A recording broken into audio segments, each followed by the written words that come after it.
Brother, यहाँ पे हमारा माइक खराब हो गया और पब्लिक मीटिंग करना मुश्किल है। जी बिल्कुल ठीक बात है। तो मैंने सोचा कि हम थोड़ा यूपी के बारे में बातचीत कर लें और आप अपना पर्सपेक्टिव हमें बताइए, हम आपको अपना पर्सपेक्टिव बताते हैं, थोड़ी डिस्कशन करते हैं। और ठीक बात है, ठीक बात है। मैं समझता हूँ कि जब माइक खराब हो गया हम दोनों बात करेंगे, वो रिकॉर्ड होकर के जाएगी तो लोग बेहतर और अच्छा समझेंगे और अच्छा रिजल्ट आएगा। और क्योंकि सोशल मीडिया से वेल कनेक्टेड है तो सब लोगों को जानकारी मिल जाएगी कि हम और आप क्या बोल रहे हैं। यूपी जो 80 सीटें ले रहा है, इसमें 79 सीटें समाजवादी पार्टी, कांग्रेस, इंडिया गठबंधन जीत रहा है। एक जो क्यूटो है उसमें हम और आप लड़ाई में हैं।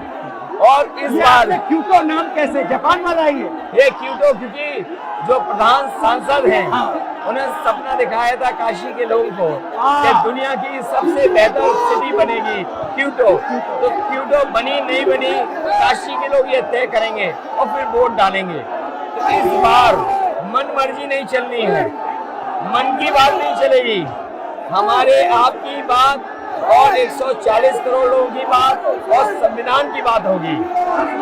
और आपने देखा, हम सब ने देखा कि यूपी को नरेंद्र मोदी जी ने बेरोजगारी का सेंटर बना दिया और इतनी बेरोजगारी की है, ये जितने बच्चे दिखाई दे रहे हैं ये दिखाओ, वो लोग हैं दिखाओ जो अग्निवीर या पेपर लीक जिसकी वजह से इन्हें नौकरी नहीं मिली है और ये सब रोजगार नौकरी चाहते हैं।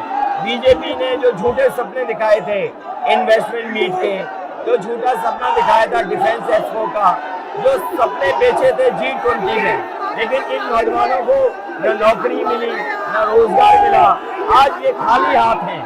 तो इसलिए हमें और आप मिल के जो आपने कहा, जो इंडिया गठबंधन कह रहा है कि 30 लाख बच्चों को नौकरी दी जाएगी, उस दिशा में हम लोग काम करेंगे। और पहली नौकरी पक्की स्कीम जिसके माध्यम से हर ग्रेजुएट को नौकरी का अधिकार, बेहतरीन ट्रेनिंग और बैंक अकाउंट में 1 लाख रुपए साल के। आपने नोट किया कि मोदी जी खटाखट बोलने शुरू कर दिए। ये आपके खटाखट के बाद वो रटारट खटाखट कर रहे हैं। अच्छा, आप एक बात बताइए, मुझे क्यूरियोसिटी है, थोड़ा आप अपने पापा के बारे में मुझे बताइए जी। मुलायम सिंह यादव जी के बारे में बताइए। आपने उनसे क्या सीखा?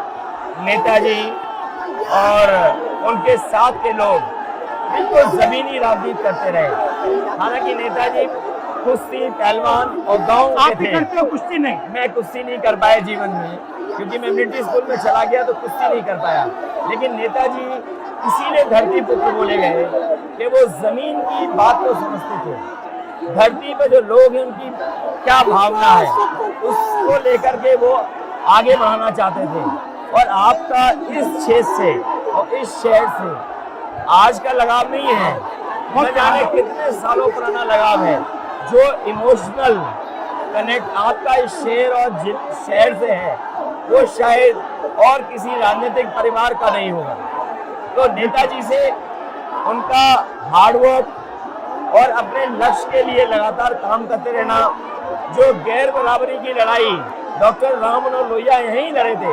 हालांकि हमारी आपकी विचारधारा की यहाँ टकराव रहा, लेकिन हमारे व्यक्तिगत या जो सिद्धांत में कभी समझौता नहीं हुआ।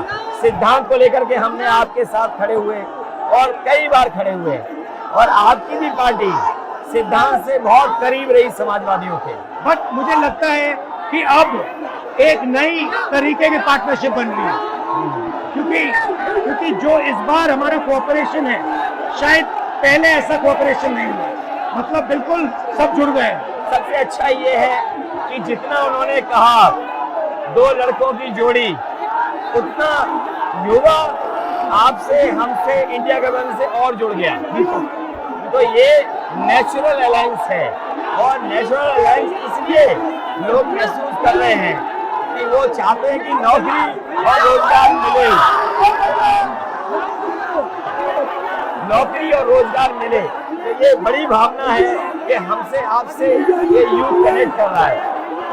सबसे सबसे बड़ी बात, महंगाई की चोट सबसे ज्यादा इन लड़कों को लगती है। हमारी थिंकिंग है और आपकी भी है कि ये जो 22-25 लोगों को नरेंद्र मोदी जी ने पूरा का पूरा धन पकड़ा है, उसको ठीक करने के लिए जो हमारे युवा हैं, माताएं बहनें हैं, उनको डायरेक्ट बैंक अकाउंट में पैसा देना है। देखिए, ये जो लोगों के पास पैसा पहुंचने से जो अर्थव्यवस्था को लाभ मिलेगा, मैं समझता हूँ इनका भाग्य भी बनेगा और देश की अर्थव्यवस्था ही बेहतर होगी।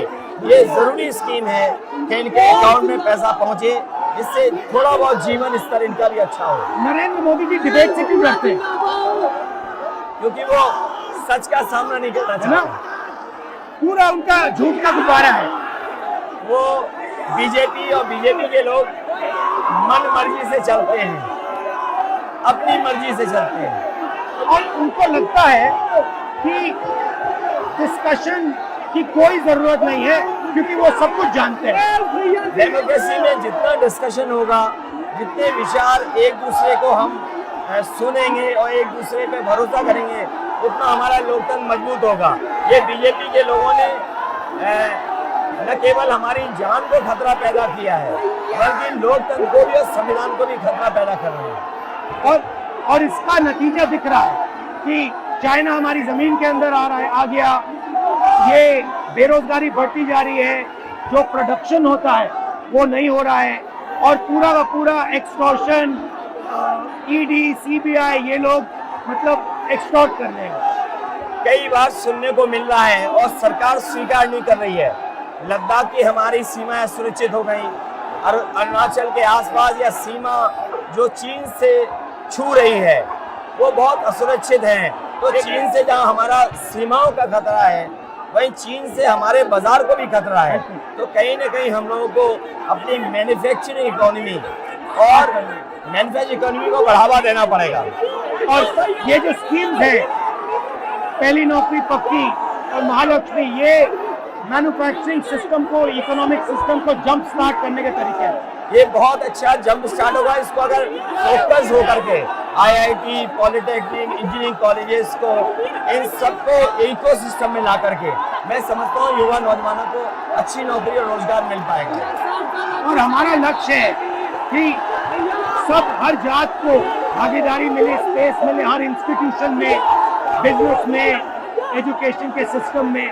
तो वो हमारा, हम दोनों का लक्ष्य है। बिल्कुल। और क्योंकि जो बात सभी दल कहते थे, आज इंडिया गठबंधन कांग्रेस भी कह रही है कि सामाजिक न्याय जरूरी है, जाति गणना जरूरी है। देश के लिए ये बड़ी चीज है।